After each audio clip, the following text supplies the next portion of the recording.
Merong isang National Geographic na ang reference na payo na binigay sa akin yung si Tata Elmer nung araw. Sabi niya sa akin, lagi mong tatandaan ang isang leon ay pwedeng matalo, hiyain at mamatay. Ang isang leon pag pinalibutan ng maraming hyena, palibutan ng 2, 3 hyena, 4 na hyena, medyo tagilid na siya. Pwede siyang hiyain, pwede siyang araruhin ng isang wildebeest o ng isang hippopotamus o ng isang buffalo.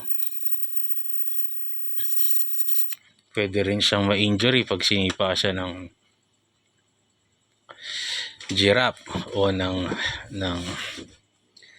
elepante. Pwede siyang mapahiya, maging kahiya-hiya, pagkaisahan at mamatay. Pwede siyang lapain ng buhaya habang umiinom siya dun sa may ilog.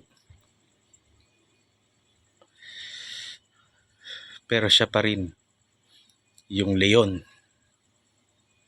Matalo, manalo, mamatay, hiyain, siya pa rin ay leon.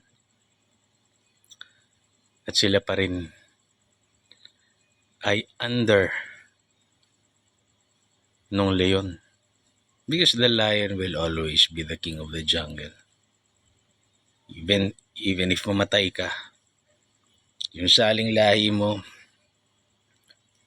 the lions will always be the king of the jungle.